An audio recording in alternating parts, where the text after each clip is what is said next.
Hello, everybody. I'm back, and the microphone is on this time. How about that?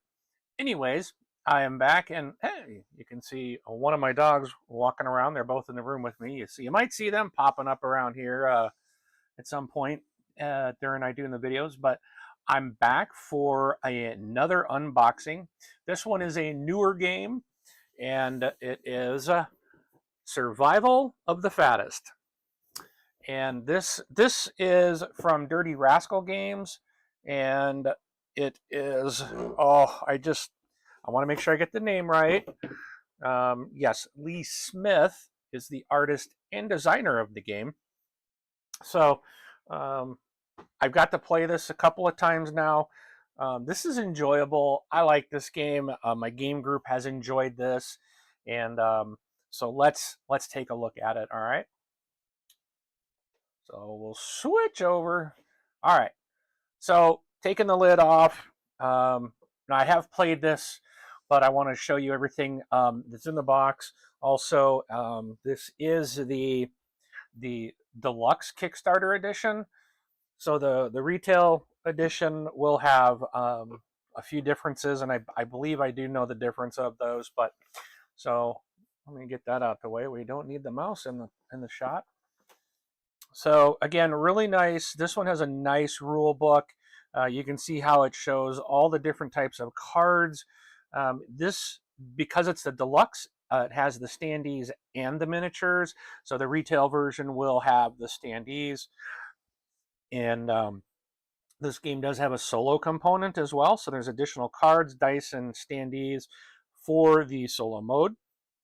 One game board and 4 player boards. So it does play 1 to 4. This game does play in about 60 minutes, and it's for ages 10 and up. All right, so we'll just kind of continue looking a little bit at the book. It's very large, very colorful. There's a lot of examples. They did a really good job of explaining everything in this game. One of the things too is the keyword glossary I have found to be real important. Some of the cards will talk about, they'll make certain things like collect this or complete something, and you really want to look at what that means. There's some things that you might kind of question, but follow what it says here in the glossary. And like there's some trick cards, and I'll talk about them in a little bit. But one of the things that I found out in the game was that you're playing a trick, which usually is an advantage for you. But one of the characters, you're taking traps in putting them in your stash, which traps are a -1 at the end of the game. But so it's like it didn't make sense the first time I played. I was like, why? This doesn't make sense. So then the second time we played, we're like, okay, we're going to interpret this as meaning you can stash that in someone else's. Well, the third time we played it, we kind of came to realize that no, you're playing that with that character, but that character's special ability later, if you feed your critter, is those turn into positive points. So you are able to take traps and put them into your stash, which actually does turn out to be a good thing. So initially what I thought maybe it was a Kickstarter type of thing, first run type of thing, turned out to be just not under me understanding. But the hardest part I had about this game was, well, here I am going into more than just an unboxing. This is supposed to be an unboxing. Well, this is an unboxing with additional information. How about that? The one thing that I got hung up on learning how to play is there are 4 phases of this game. And the thing to remember is that you are going to, everyone is going to go around. You're going to be your first player. You're going to determine, the first thing is determining your turn order. So it will change on every round. And everyone is going to do phase 1, which is determining how to do, everyone's going to do that.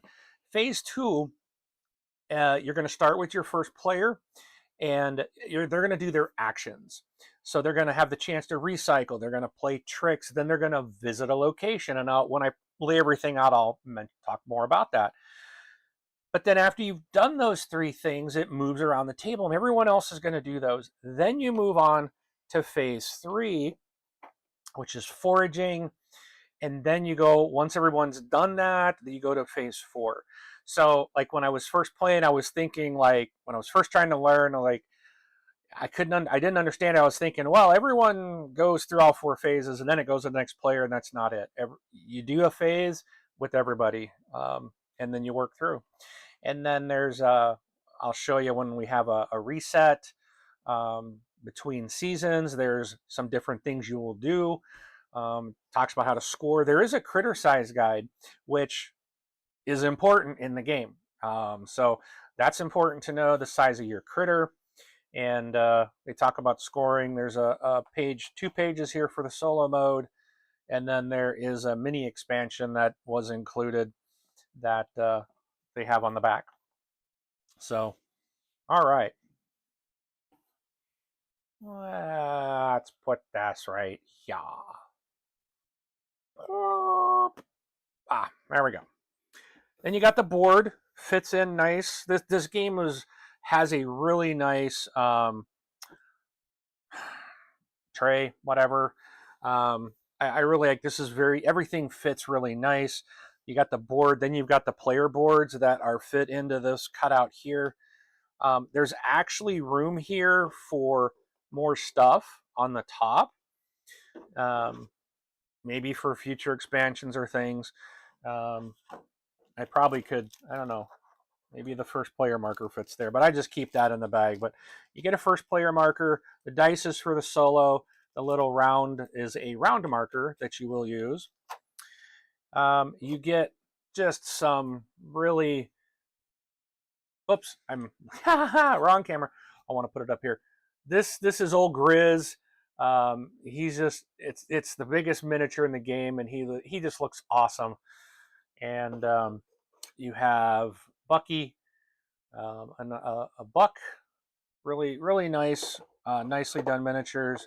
There is an otter, which has been pretty popular. If you play as the bunny, you get I forgot their name, Honey and Buns, I believe. You get 2 of them, so there's 2, and you get a opportunity to play kind of some double actions with that one. There is a fox, and there's also a squirrel. There's a squirrel, and then you've got it's a blue jay. That's not painted, but I haven't painted yet. I haven't dived into that. The game does have some standees because under the tray I've tucked them under the tray, are the standees. So there's actually stickers in the game. That's probably for the deluxe. And then there's some of these standees as well, which I did not pull out. I might have to if I do the solo, because there's things here that I can see, like that's, so I think these 3 are for the solo game right here, those 3 characters. So if I decide to do the solo, I will need to pull those out and use them. But out of sight, out of mind for now. All right, got a nice little score pad. All right, so these cards, this is all for the solo play. You do have Alfie and his cards. So he's the wolf. Harriet is this, looks like a condor. And Demort, which must be a mouse. And then there's additional cards in here, which are all for, I believe all these are for the single player solo mode, I should say. Fast food might be part of the expansion. Oh yeah, fast food's actually one of the mini expansions. So I might have some of those mixed up in here. So I think I got all the mini expansions in here. So what I've done is I got all the recipe cards laying here. So the recipe cards, you will have to gather and forage for food. So for example, it's on this card, to complete this recipe, you need a berry and a fish. And you will score the points in the top right corner. Now, if you complete this directly from the market, then there's a couple different ways to score. You'll score 2 points, but you'll get this ongoing bonus through the game at the bottom. So there are things like that. Everybody gets 7 cards labeled 1 through 7 in their hand. So again, this is a deck builder, and the way you determine start order is by you have 7 cards plus 3 that are your character's tricks to start out with a 10-hand deck, and you'll shuffle that up, start with 5. So turn order is always who has the highest number of the forge card. If there's a tie, you just work your way down till whoever has the 2 highest or 3 highest. So everyone will have the same number of forge cards. So those are in there, my recipes. All right, then there are some player cards. On one side, it tells you all the different locations and what they do. And on the other side, it is the round sequence and explains that. All right. And then you have your critter cards. So, for example, here's Buck. Yeah, Bucky. So it shows on, for example, it shows he has to be fed. So the object of this game, number 1, you got to feed your critter. It's called Survival of the Fattest. So the object is you're going out, and I'll play the board, show the board in a little bit, but you are trying to gather and forage food to feed your critter. If you go and complete the last round and you have not fed your critter, you get no points because your critter did not survive winter, right? So it's all about getting prepped for winter, getting enough food that you're going to survive. So once you feed your critter, then you flip it over, the card over, and you'll get a bonus. And every character is very different. So this one is at the start of the foraging phase. You may change your foraging location. So, and that I did play with someone who used this, and was interesting how that worked in combination of some of their trick cards. So your character will lay out on your player board in front of you the 3 trick cards, which everyone has different ones, will go into your deck with your foraging cards. All right. Then we have a whole bunch of food. All of this is food cards. So you've got the real nice wild fruit. This is a really like a nice hollow foil card. It's the card's fun, but like the hollow foil is like the actual middle, so it's really easy to see. It looks really nice. It's not a full one where it's hard to see. They did a really nice job on these cards. So you have like wild. There's honey. You've got berries, carrots, fish, leaves. There's all kinds of things, and then you have traps. So these things can come out, and you might even be forced to take them sometimes when you're foraging against other people. And if you end up with these in your stash at the end of the game, it's a minus a point. And the interesting thing about a trap is once it's in your hand, then you cannot get rid of it. There's only one way to get rid of it, and that's by doing a recycle in the second phase, which basically means if you have a hand of 5 cards, you got to get rid of at least 2 cards. So you could get rid of a trap and a food, or 2 traps if you had 2 traps, because you can't do anything with them. It limits your hand. So you want to get them out of your thing. But to do a recycle, you're penalized 1 card. So you have to at least discard 2 to draw a new card. So you're going to start with 4 cards instead of 5.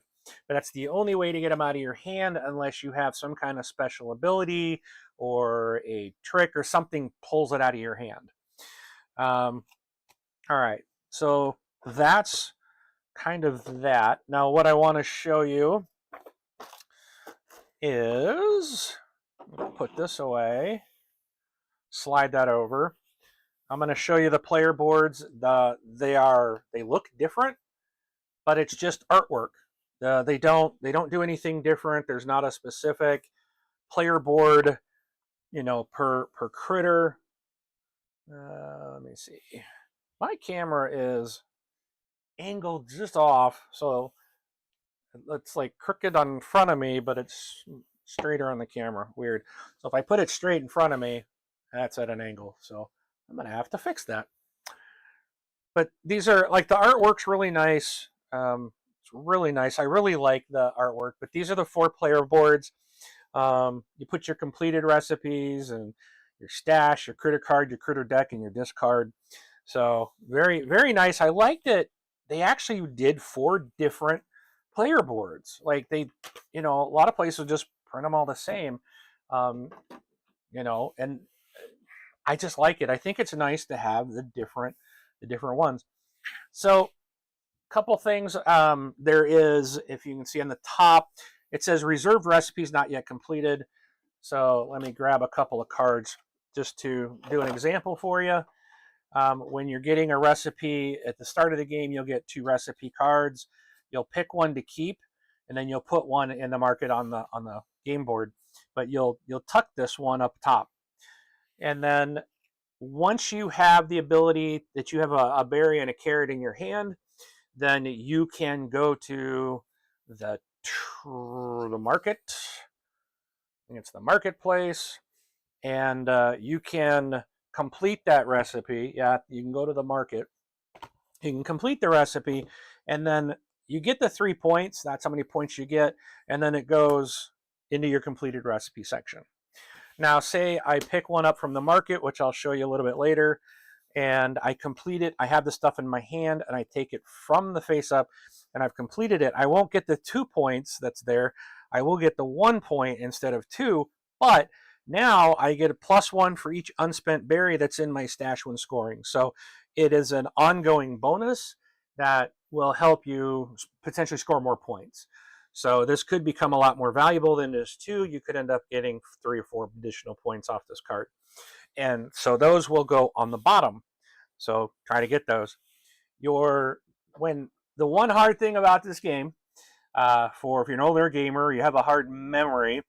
When you're stashing cards like this acorn, when you put stuff in your stash, it goes face down. And you're not allowed to look at your stash until you get to the reset phase of the game, which is after every 4th round. And then you're going to have stuff like this at the top. And when you're doing these recipes that are reserved, when you're doing a reset, you're going between spring to summer, that's when you go into your stash, so you're like, okay, I'm looking through my stash. Oops, I have a trap that just stays there till the end of the game. So let's say this is what I have. I've got 3 acorns and 2 leaves.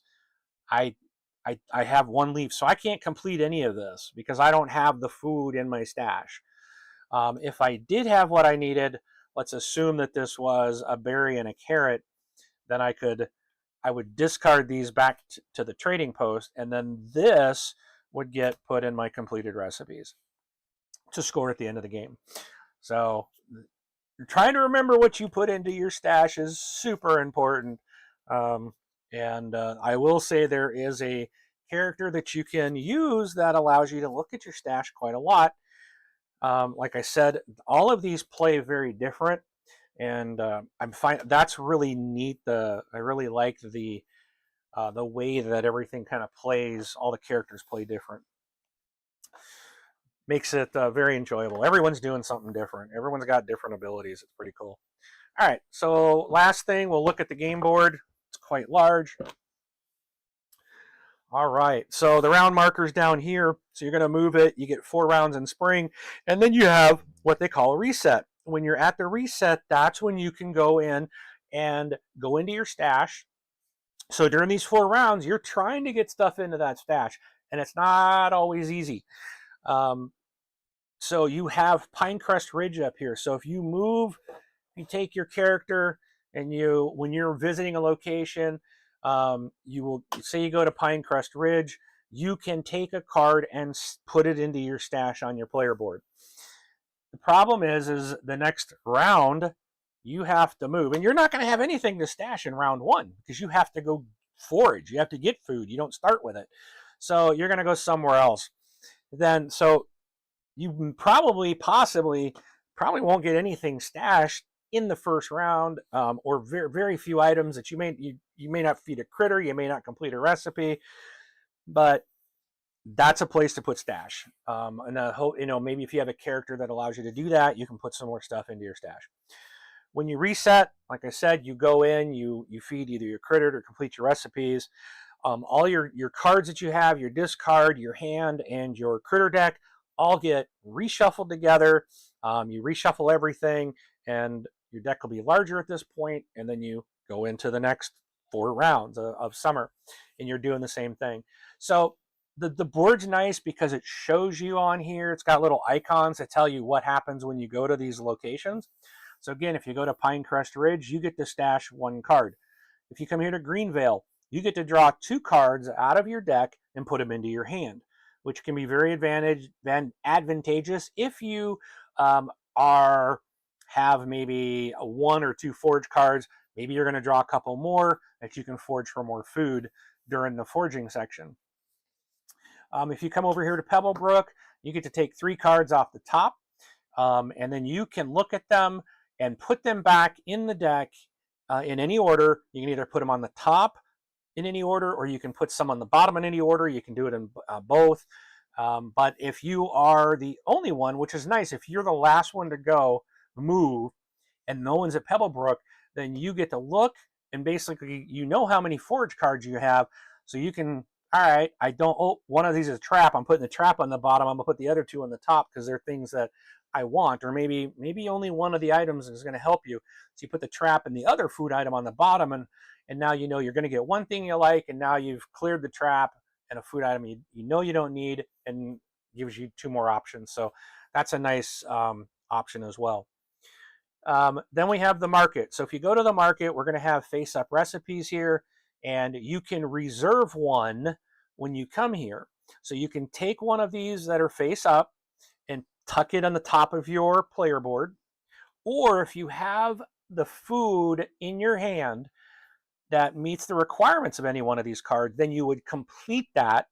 You would discard your food cards here to the trading post. They go on the bottom of the deck. And then you take that card and then you put it on the bottom of your player board, and you now gain that bonus that I mentioned earlier. Last place to visit is the trading post. So there will be 4 food cards, food or trap cards sitting face up, and then you have the deck face down. Every one of these locations does have a deck of cards face down. The market will be all recipes. Pebblebrook, Greenvale, Pinecrest Ridge, and the trading post are all going to be food and traps. So they're all going to be face down. So when you come here, you can swap a food item from your hand with one of the 4 face up. You put it in its place, and you take that card. Or you can collect one, which means you take the top one off the deck and put it in your discard pile. Now, there is no limit.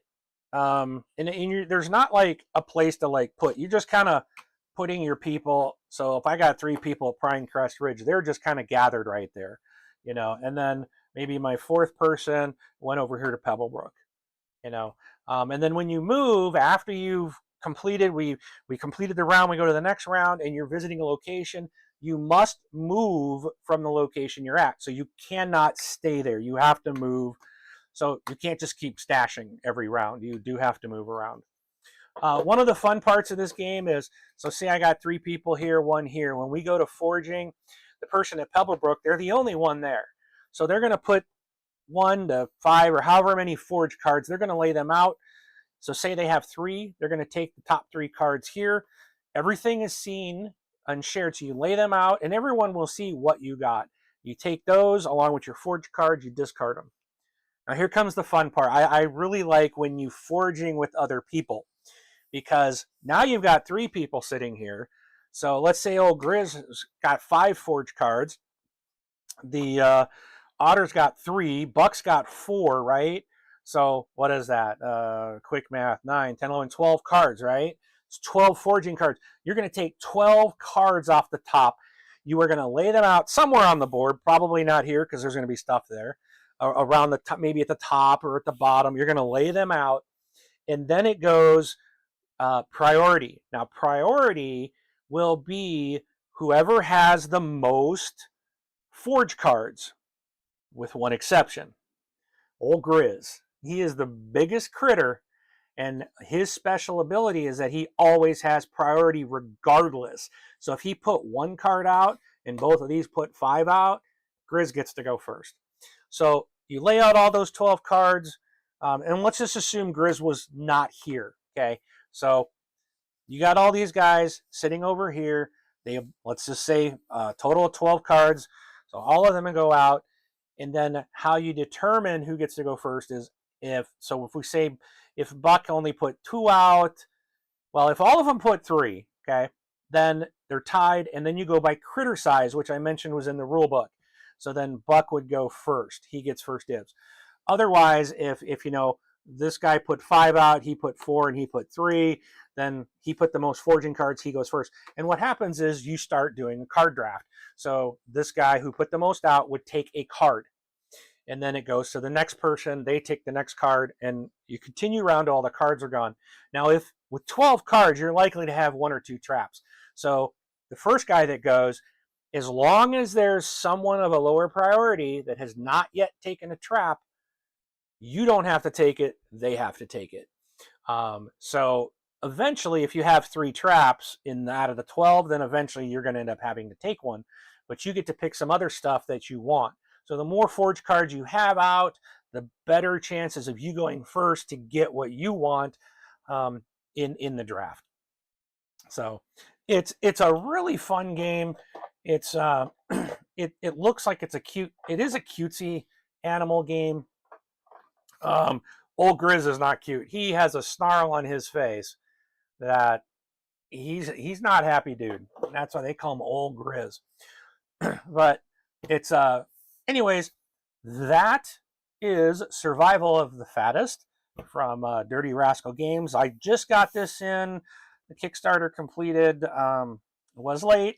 It was like a year late, but it turned out this game was a lot of fun.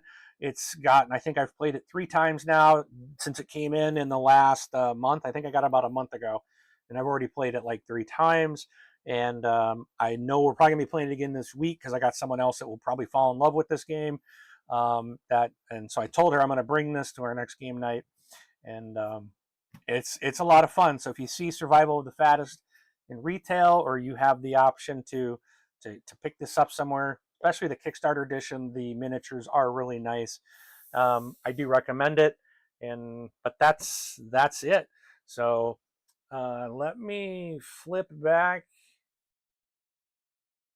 I should probably have gone back here a little bit as soon as I was done, but that's it. That is, let me pull the box cover back if I don't drop it. That is Survival of the Fattest. So check it out. I highly recommend it. It's a really fun game. Great quality components. Everything about the board is thick. The cards are great. Thickness. Everything is a good quality. I got absolutely no complaints. The original complaint was it was a year late, and I was like, I'm not even going to want to play this when it shows up. My tastes have changed, but this turned out to be well worth the wait. Really enjoy the game. So hope you enjoyed this unboxing plus. I should call it an unboxing plus. But hope you enjoyed it, and we will catch you at the table.